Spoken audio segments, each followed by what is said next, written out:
Assalamualaikum warahmatullahi wabarakatuh. Hai teman-teman semuanya, perkenalkan nama aku Natasha Balkis ya. Aku dari Prodi BKI dan ini podcast pertama aku dan aku di sini ingin sharing-sharing sedikit tentang move on.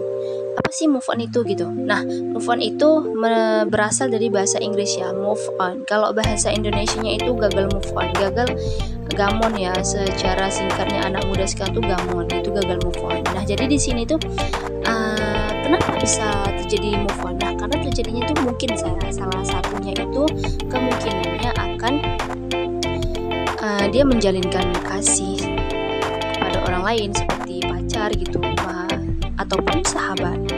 Nah, jadi kenapa bisa move on? Karena kemungkinan kata move on ini berasal sebab ada terjadinya sesuatu kontraksi, dimana misalkan kita punya pacar, kita punya pacar ataupun punya suami gitu ya, punya suami, ternyata suami kita selingkuh gitu. Nah, jadi itu mungkin berturut-turut, jadi kita memiliki pendapat bahwasanya kita lebih baiknya bercerai ya, karena udah beberapa kali. Nah, terjadinya perceraian, namun si perempuan ini sangat sayang gitu sama suaminya, tapi suami ini tidak ada perubahan, maka dia memutuskan untuk bercerai. Tetapi setelah bercerai, si pihak perempuan ini tidak bisa move on dari lakinya. Kenapa? Karena dia tulus mencintai gitu.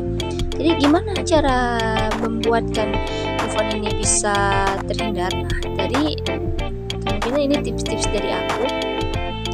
Kemungkinan tips dari aku itu pertama itu adalah cara memutuskan kontaknya ya. Mungkin cara pertama ini sangat memungkinkan, di mana memutuskan kontak ini dengan mantan, pacar, atau suami bisa memutuskan ataupun memblokir media sosial seluruh apapun itu ya. Bahkan tidak bertemu dalam waktu lama gitu. Bahkan ini lebih baiknya ketika keluarga tersebut tidak memiliki anak gitu, ataupun dikecewain oleh sahabat sendiri, makanya bisa move on. Nah, mungkin sahabat kita sendiri ini yang kita kira baik ternyata berkhianat atas kita gitu. Kemungkinan gara-gara itu kita nggak bisa move on karena dia baik, sedangkan di balik baiknya itu terdapat ketidakbaikan. Lalu cara keduanya apa? Nah, lalu cara kedua itu curhat kepada orang lain. Langkah ini mencurahkan isi hati kepada orang lain ya. Contohnya orang-orang terdekat ya, mencurahkan hati, ataupun lebih khususnya itu kita mencurahin hatinya itu ke psikolog atau psikiater, karena ahli profesional ini dapat membantu dan memberikan solusi untuk gangguan sehat mental kita. Beberapa orang ini bisa mengalami hubungan masa lalu yang buruk dan mempengaruhi kondisi kesehatannya.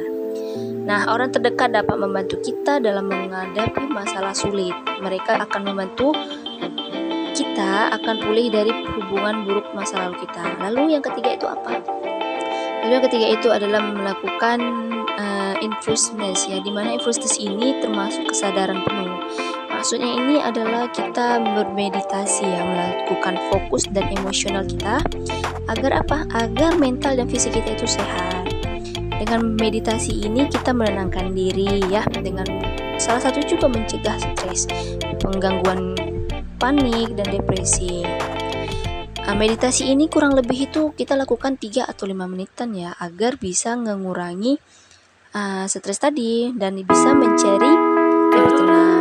Nah, di sini itu meditasi itu harus tempat yang tenang, damai, fokuskan pikiran, dan pastinya tempatnya tidak ramai orang. Yang ketiga adalah mencintai diri sendiri. Di mana mencintai sendiri ini adalah menjadi bahwasanya menemukan bahwa seseorang atau kepribadian itu menjadi sesuatu. Nah, jadi langkahnya ini bisa kita lakukan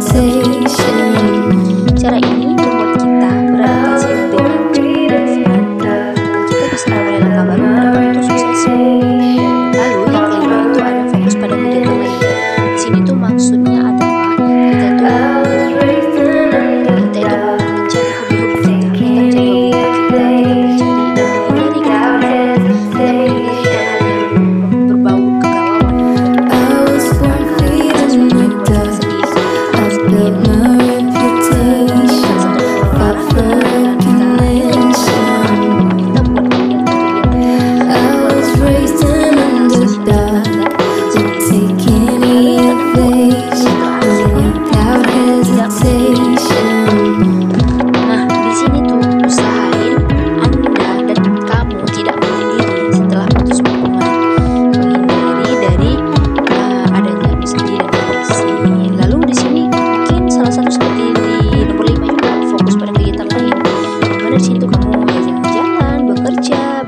harus menemui orang-orang baru, dan kamu harus memiliki pengalaman-pengalaman baru. Jadi kamu nggak bakal inget-inget lagi mantan yang membuat kamu sedih ataupun move on. Mungkin itu sih sekedar tips dari aku.